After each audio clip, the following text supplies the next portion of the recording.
Let's be real. Most shows about teenagers either feel fake, dramatic for the sake of it, or just flat out shallow.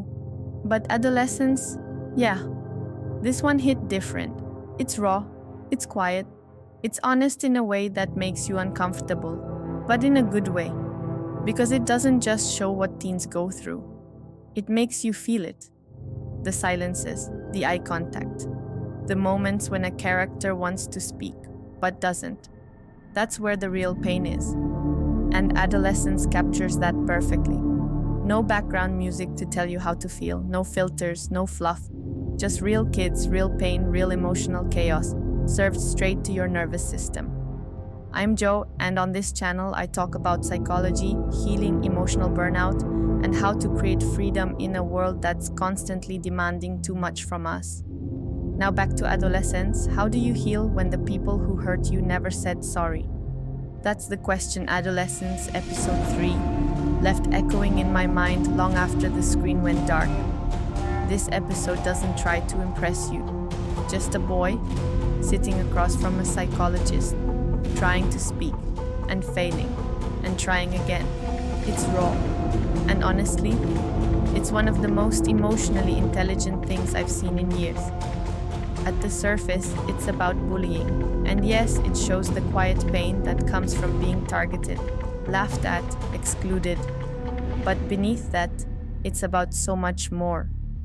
It's about the silence you learn to live in, the expectations you carry when your parents want you to be strong, the fear that if you open your mouth, you'll cry, and once you start, you might never stop. The boy in this episode, he's been emotionally neglected, bullied, and misunderstood, and the psychologist doesn't push him to talk.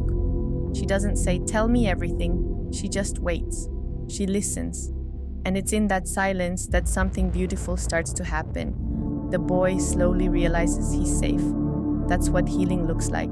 It's not loud, it's not dramatic, it's not instant, it's slow, subtle, internal, but it's real. This episode hit me hard. Because I remembered being that kid. Not necessarily bullied in the classic sense, but silenced, told to toughen up, told to be grateful, told to stop crying because others have it worse. But here's what I've learned and what this episode reminded me. Pain isn't a competition. You're allowed to feel what you feel. You don't have to shrink your experience just because someone else had it harder.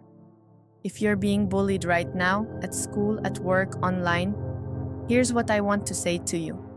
You are not the problem. People bully because of their own pain, their own fear, their own projection. It's not about you.